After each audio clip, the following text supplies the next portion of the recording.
Hi everybody, this is Coffee. This is going to be my next talk in my series concerning the hiring process to become a police officer. So what is the next stage? And that is typically the physical testing. Now this could come at the very beginning before you're overboard, after you're overboard, at the very end. I've seen them in all different parts, just depends on whatever the department wants.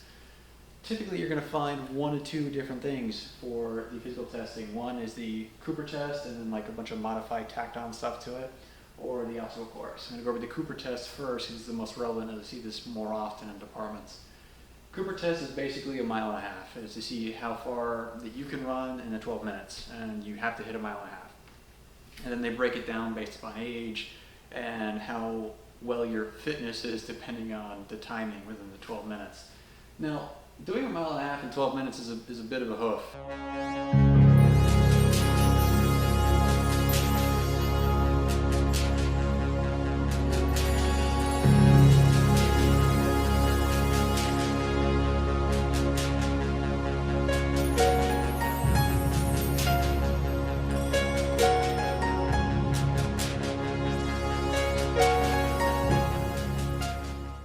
Problem with a mile and a half right off the bat is that typically in police work you're not going to be running a mile and a half for anything, or a mile, or a half a mile. If you're running a mile and a half for anything in police work, you're doing it wrong. That's why we have radios, canines, and police cars. Now, with the mile and a half, it's the general idea that if you can do a mile and a half in a specific amount of time, you are in shape, you are fit. I've got a big problem with this because when you have Olympians, for example, Olympians might not make a mile and a half in a decent amount of time, or they might be severely winded when they're doing their mile and a half, but they exceed exceptionally well in their specific area, whether it be like fencing, for example, or judo, or weightlifting or swimming. Because how do these athletes get better? They don't get better at swimming by running. You don't have a judo person get better at doing judo by running. What they do is they practice that specific sport. They practice swimming and they practice judo. And how they improve little areas in that is by weightlifting. And weightlifting to me and strength and power is extremely important police work. And based upon my experience and the research that I've done, having the ability to use power, speed, agility, and your brain is a lot more important than being able to run a mile and a half. Furthermore, what happens if this excludes somebody? Like they don't get it in under 12 minutes, or they're too winded to do the rest of this stuff if they can't do it within the allotted time. They're disqualified even though they might be, in excellent shape, like in a different capacity. They can be extremely strong, they can do powerlifting and that sort of stuff. And so therefore you're excluding one dynamic of this individual based upon this, again, fitness solipsism. Typically right after the 1.5 mile run is a timed series of push-ups, and you have to do within a specific amount of push-ups in a certain amount of time. It could be like 45 push-ups or whatever, who knows. It just depends on what the department sets. Now, I don't know why they do this. It typically doesn't make any sense to me of why push-ups would be a barometer of how fit you are. You could say, well, you got to do this amount of power cleans based upon your weight, and that might make more sense. But push-ups, really? The thing is, if you practice the push-ups, you only become better at push-ups. That's it. It doesn't make you a more dynamically fit individual.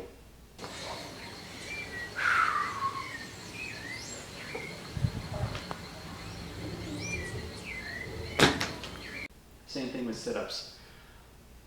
Sit-ups to me are such a garbage exercise, and everything I've read and my past 12 years of lifting myself, I've never seen any benefit for sit-ups. And certainly in this regard, sit-ups are not going to be any sort of metric whatsoever to determine somebody's physical fitness. I think that's just silly.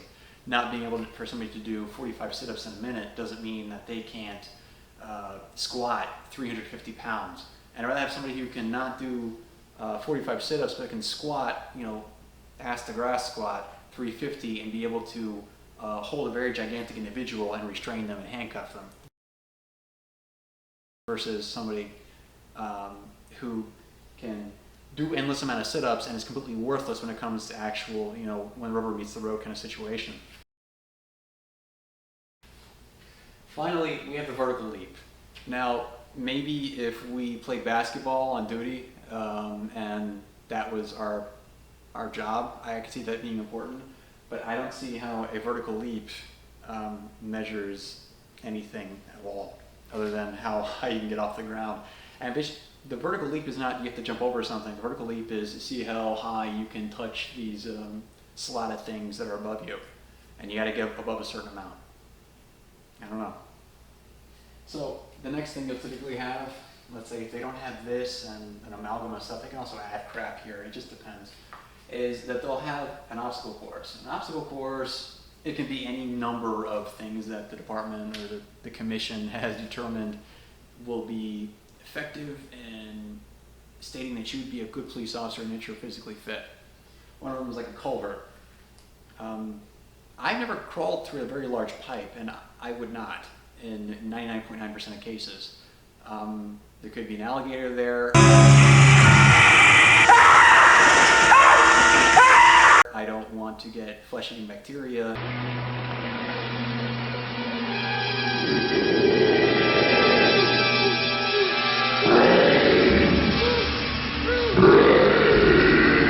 And all other sorts of stuff. So I wouldn't do that. We have specialized teams that do that sort of stuff. So in most cases, I don't see how this would be relevant at all. To the wall jump, I can kind of see that. You got to jump a few fences if you're chasing after somebody. But unless it's just like a wall jump and you're done, no. And these walls that they have you do are not the typical walls you'll be jumping over. It's not nice and clean and 6 feet tall with, a round wood or anything else like that. It's typically fences that are rusted, the spikes are above the bar, so you're going to pierce your hands if you're not careful. The little chains on there are extremely old, so they just fall apart and that sort of stuff. That's a more realistic thing, but they can't do that because they don't want to pay for medical bills for tetanus. And a 100-yard sprint. Now, a 100-yard sprint typically is something where you'll be running 100 yards, you got to remember somebody's name or somebody's description, run 100 yards, run 100 yards back, tell the instructor whatever the description is or anything else like that in order to progress to the next step. If you don't, you got to run another 100 yards. Now, the problem with the obstacle course in general is that this is a very, minor amount. I've seen obstacles where people have to, scale Mount Everest and all this sort of BS. But the obstacle course isn't really job related in most cases. So you get a little caveat here. Now, the problem is that, again, like I said, I'm not crawling through a culvert. I don't think I've known any officer to do that ever. Out of the thousands that I've met, nobody's ever said, I've crawled through a culvert. And suppose that somebody is not geared towards sprinting. Suppose that they're, again, you've got a guy who is nothing but a power lifter, for example, and what they do is they do nothing but lift heavy weight. They'll be good and they'll be fit and they'll be medically clear, but they wouldn't be very efficient for a 100-yard sprint. Does that make them a bad officer? No, it just means that you have to use their specific talents towards an activity that they could be useful for. Now, again, this is not related to a job function. Now, especially this right here, the Cooper test, this is just garbage to me. The original was designed in 1968, and that was a very long time ago. A sound metric for fitness, which neither of these are. Like I was talking about with the Olympians and even just people who go to the gym, they lift, they do specific lifts and that sort of stuff, and they might be physically fit, but they're not able to do this. Now, they can do all the tasks and functions of a police officer. They can, fight with people when necessary and effect an arrest, even if the person's resisting, and have general health, but they can't do that. So why are we pigeonholing people into have to doing like the Cooper test and the modified Cooper test here, or really silly obstacle courses? It doesn't really make any sense to me. This lacks any insight to individual fitness talents. What this means, again, is like if somebody's very strong, then you should gear them towards that and later in their training, that if they want to be a strength athlete, then you do nothing but strength with them. Like, again, let's use football players. You can take a defensive lineman who's extremely strong and they can do sprints and everything else like that, but they're not going to be running any long distance marathons anytime soon. And a mile and a half might win them and make them useless in a fight. So, again, why are we using this? Even though that a defensive lineman is probably in quite good shape with all the, the subsidized food and training they get. So why not keep the defensive lineman on the defense? Another issue here is that when you have to add more and more steps to the hiring process, which some places have like 13 hiring steps, it just makes it that much longer for us to have to deal with when we're going through that process. And officers who are doing lateral or recruits, it's like it's another step, it's another day off of work, or it's another day I have to fly out to an area. And it just makes it like, I don't want to do this. Like, this is silly. This is another issue.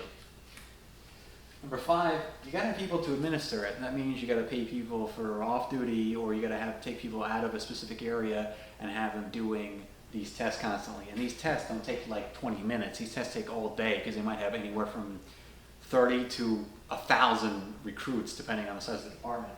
So what do we do in this case? How do we get around all this stuff?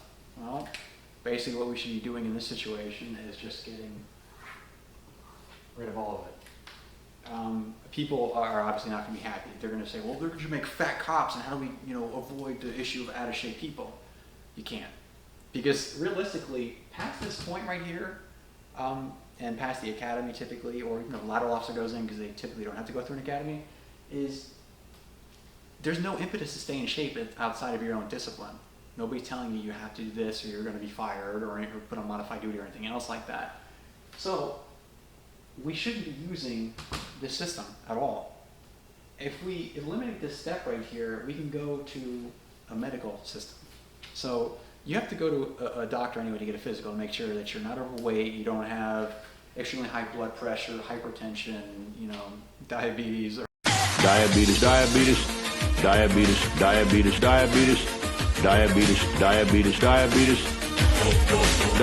Or anything else like that.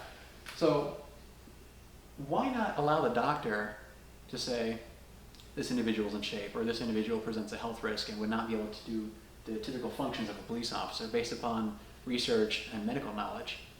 And then if the individual passes that, the department could institute some sort of specialized fitness thing. So you have guys in the department who do nothing but lift, or are nothing but strength athletes. You have a power lifter, or somebody who does strongman stuff, or somebody who likes to run, or anything else like that. Why not have those individuals in charge of, let's say, like a club, or they can put things in a newsletter or online for the department website and state that this is the program that I'll be doing, this is on this and such date, you guys can group together with me if you want to, we can all do it together. And you get everybody involved in whatever fitness level they like to do. So therefore, people who don't like running aren't forced into it, and people who don't like lifting aren't forced into doing that. So this is the physical fitness portion. If you guys have any questions, let me know. I'll be glad to answer them. Thanks for your time.